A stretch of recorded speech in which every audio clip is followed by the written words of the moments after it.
Anyone can see the road that they walk on is paved in gold. It's always summer, they'll never grow old. They'll never get lonely. They'll never get old and gray. No way. What's up, everybody? How are you today? I'm being quiet because my wife is taking a little nappy poo because she works hard and she deserves it. So, I want you guys to know this is Katherine Henry and Harvey Freebird. She was on his channel about 6 months ago, and she moved down to Florida, and she tried to buy a house from these twins, I guess, who were investors. And these twins didn't really want to sell her the house. They were trying to run some type of scam, and she went along with everything, and well, it didn't work out. And then when the S hit the fan,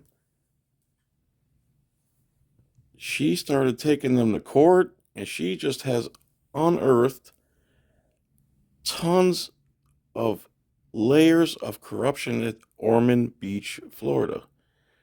This is how her story started, and I will be interviewing her, or well, we're going to do a live stream together tomorrow. I also got to meet her in person at Phocians and Rogue Nation's trial, and I'm sure we'll talk about that. In the meantime, listen to her story.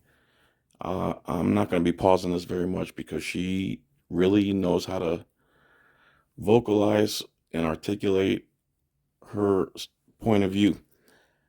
She will be on with me live tomorrow at 2 p.m. Thanks, Harvey Freebird, for this interview. And I'm going to try something, guys. I'm going to play this in 2x speed. If you want to slow it down, you just hit the settings button over here. You hit this. You pick your speed, okay? I can't listen to stuff in that speed anymore because it's too slow. So slow it down if you need to right now. And let's hit this. I think that screams equal protection. So why do you think that they're targeting you, Catherine?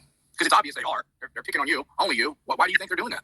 They started this actually started in 2021, in summer of 2021 when we first got down here. We were buying another house, and it had been a foreclosure. Some investors bought it. It was two sisters. They're psychopaths. I mean, no joke, psychopaths. And they're super wealthy, super connected. Long story short is they thought that they were going to scam us. And we had this contract where we were going to have to go in, and they gutted the kitchen right when we were in the process of signing the purchase agreement with them. And they're like, oh, well, now you're going to have to put in a new kitchen before you'll be able to get it appraised. And then you have to do this. And like after we signed the paper, she walks me around and she's like, oh, you have to do this and this and this and this and this before it'll be appraised. And I'm like, okay. And she's like, and if you don't get it done, then, any improvements that you did, then they just belong to us. I'm like, okay. Well, anyway, we were living on the property and we're days before closing, and they realized that we're probably actually going to make it. So they had some person that they know in the city make a report about the ironic thing is about 20-foot dumpsters that had been done with like no permits and all this stuff. Well, we never had the dumpsters. The dumpsters were from what they did right before we got possession of the property. They never pulled permits. And the contract that they put together that we signed had said that they were supposed to pull the permits, not us. And they were supposed to close out all the permits, and they were supposed to take care of everything to do with the permits. So they never got the permits, had somebody do this call. So then we had a stop work order. The city issued that. We weren't allowed to do anything. So I went in, I'm like, what the heck's going on? And I'm like, I'll apply for the permits, whatever you need. Tell me what you need. And they're like, oh, well, the owner said that you can't get permits. And that we had one permit already pending to put in all new AC with the company and the rest of the work we were doing. And the owners canceled that permit and then denied us the ability to get any other permits. And then they tried to change the locks on us while we were there. My daughter and I were in the living room, and they tried to come in and change the locks. And I'm like, what the hell are you doing?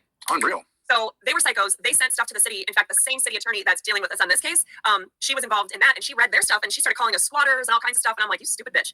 No, that's not what's happening here. Like you were in the process of buying this house when they tried to change the locks? Yeah, so they made sure we couldn't go to closing because they refused to go to closing. They weren't going to sell us the house. They just wanted to scam us. So they made sure a stop work order was put in so we couldn't get the last of it done, so we couldn't have the appraisal done in time. Wow. But at the meantime, and then they tried suing us saying we didn't go to closing. They filed before closing was scheduled. I'm like, that's not how this works. That shows your intent to not go to closing. So we had a countersuit. And we ended up finding an alternate lender. So we still had our original traditional lender, and then I had another private person that was willing to lend us the money just to be done with it, not needing an appraisal, anything. We could close like instantly. And they refused to do that too. And the whole thing was like insane. We had an attorney. I don't hire other attorneys, but I'm not a Florida attorney. I was like, I'm going to have this, paid him a few $1,000s. He died in a freak scuba diving accident while our case was pending and right before an emergency hearing. Dun, dun, dun. That they called, and then the court wouldn't let me move the emergency hearing to get another attorney. And then and then the judge was so distraught about our attorneys passing because they were family friends that she couldn't even come. She was no longer on our case. Instead, we were assigned a fill-in judge who admitted on the record that he knew nothing about this type of law and was just going with whatever the other attorney was telling him. And I'm like, oh, well, I know about these cases now because you guys made me stay up for 4 days straight. I've read every Florida statute, every court rule, every court case that would be relevant here. I could fill you in right now. Shut me down. Wouldn't let me go into any of it. So anyway, this whole case has been nightmare. They were threatening to murder us, the sellers, and then a neighbor across the street were literally had a firearm and were threatening to kill us. And the police wouldn't do anything about it. And then when the heroes at the Ormond Beach Police Department? Dude, that screams corruption. I don't know what you do at that point. You got to go to like county sheriffs, state. I don't know, dude. That's so ridiculous. They're threatening them with guns, and the police say they won't do anything. Holy corruption. They got temporary possession while we were still going through the lawsuit. And I had a countersuit, for them to have to sell the damn home to us. And all of our property was there. And we had $60,000 of windows and doors and electrical and all this kind of stuff. And so anyway, as soon as they got temporary possession, they weren't supposed to do anything. They rolled the dumpsters right back up and started filling them. And I'm like, what are they tearing out? What are they doing? No permits. And I kept telling the city, like, what are you doing? There's a stop work order, do something. Oh, no, we're not going to get involved now. Oh, you're going to get involved when it was me there. But now that it's them, you're not going to get involved? Really? And Ormond Beach PD wouldn't do anything about the threats or anything else. Like, literally, Ormond Beach was like, no, we're not here for you. So, yeah, it was personal from the beginning. This sounds like it could be a movie. Yeah, a lot of my life is like that. There's no way I could deal with that kind of stress, man. You got to be a really strong person. So that started when I was literally in the midst of the trial for the other case that you were asking me about. So from a motel on A1A, I had to prepare for trial. Yeah, and you were already so invested in this house that you couldn't just leave. Yeah, and we ended up agreeing with them. We got our not agreeing, but like we ended up settling. Of course, after our attorney died, and the court, didn't care about the law or didn't make them post a bond for their injunction to get us out of the house temporarily. Anything totally violated every law, every court rule that exists to protect people like us. Yeah. And so we ended up at least getting our $5,000 deposit back. And but we were out thousands of dollars. Thousands.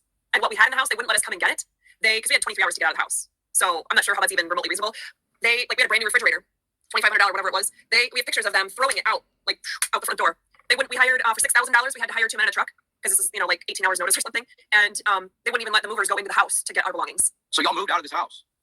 We moved out of that house because they were threatening. They sent us a notice that they were going to dispose of all of our property that we had left in there. Yeah. I'm like, that's not legal. But I was like, you know what? I need my stuff. I'm not going to let them destroy everything. So let's salvage what we can. And I'm a little bit confused. Is this the same house that the city ordinances were messing with y'all about over the fences and the pavers? And no. Okay. That was the house that we were buying in 2021, but the same city of Ormond Beach. So I was questioned about why would they be coming after me? Well, because they started with this bullshit in 2021, and then followed you over to your new home. Yep. And I knew exactly that we were the same people because when they called me about it, I was like, oh no, you didn't care about permits over there. Permits obviously don't apply here. Yeah. How this works. That's crazy. It sounds like you made a deal with the devil, or like you're dealing with some mafia people. I mean, it's just insane. It's an insane story. I had no idea that this was going on.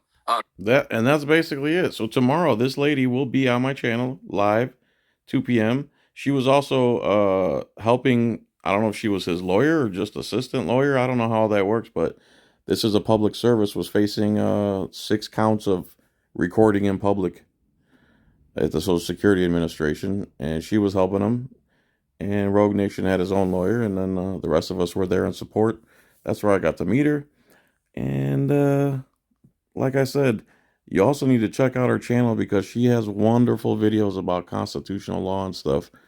So we can ask her about Rogue Nation's trial. What other questions would you like me to ask Katherine tomorrow during the live stream?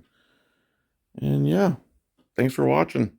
Tell me what you think about running it in 2x speed too, because right now, if you have it in 2x speed, I wonder if my voice is at 2x speed or you have to slow it down, but I don't know. I'm sure some will like it, some won't.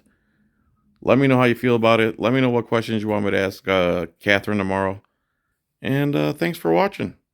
And check out my last video with Warren Sapp at the city council meeting where I gave him 95% of my angry brain. All right, guys. Later.